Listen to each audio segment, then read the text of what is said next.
Enertrac, on essaye. Prise 1. Prise 1. Premier test, moteur Enertrac Dual 602.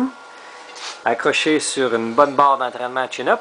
Oui, 602. Fait que c'est le moteur le plus rapide, c'est la version la plus rapide. Il y a le 603 qui est bobiné une fois et demie plus lente, mais. Plus torqueux. Bon, qu'on dit plus torqueux, ça dépend du courant qu'on met dedans. Pour l'instant, on alimente, on a un petit power supply ici de 1500 watts, donc 48 volts, 32 ampères, qui est présentement seté à 42 volts. Puis on a un beau petit contrôleur ici, Chinese, de vélo électrique de 250 watts, qu'on se sert comme test. Donc on a des petits fils ici, puis des petits fils qui s'en vont vers des gros fils.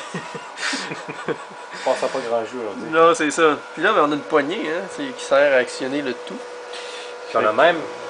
Voilà, le température mètre. Voilà. Il fait 16 degrés à l'intérieur du moteur pour le moment. Il faisait 12 dans la pièce. C'est pour ça que Jean-Luc a une tuque en ce moment. C'est ça. Bon, fait qu'on va faire virer ça, hein, puis écoutez, admirer le silence du moteur roux, hein, toute sa splendeur. Fait que, on va commencer beau petit projet abandonné par Hydro-Québec. On va la starter, nous autres. Ouais. Écoutez-moi le silence de ce moteur pendant qu'il tourne. Le 602 qui tourne. On peut accélérer encore. Fait que Steph, on est à combien de watts, tu dis? À combien d'ampères, là? Ben là, je vais le mettre au fond. Ouais. À 42 volts. OK, il va être c'est à peu près le tiers de ce que moi je vais le rouler. Je vais rouler à 126 volts, à peu près 140 volts, excuse. C'est ça. Ben, je peux te le monter un peu plus. Là, si tu dis 140, je peux te le monter à... C'est à 44, là? On est à 320 watts. 320 non load. watts. Puis on tourne à peut-être 1, 2, 3, 4, 5, 1, 2, 3, peut-être environ 7 tours par seconde. 7 tours par seconde. Donc comme ça. C'est sûr qu'on a une petite vibration qui est accentuée par le fait que FedEx a échappé le kit par terre, là. Mais ça va rouler doux une fois réparé, non? Le ding ding ding qu'on entend, ça se trouve être le frein à disque de l'autre côté qui est ajusté très près du disque. C'est ça, avec un peu de dur, ça va être parfait sur les tables. C'est ça. Cool! Ouais. Puis Une on a belle quelque expérience. chose qui n'est pas très pesant non plus quand même, parce que moi je m'attendais à plus pesant que ça, mais je veux dire je le lève quand même relativement facilement. C'est Un genre un peu, mais comme ça se lève. 80 livres. Ouais. On va repeser. Environ quelque chose comme ça.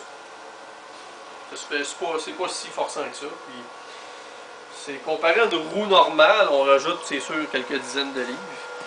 Mais le moteur est tout là, donc ça nous laisse beaucoup de place pour placer les batteries dans le frame du vélo. Pas de chaîne à lubrifier, pas de strap, pas rien pour pogner dans les jeans ou dans le jupe de la blonde. Tout ce qu'on a, ce qui est fantastique, c'est qu'on a des aimants qui tournent, rien d'autre. Les seules pièces mobiles, c'est la roue.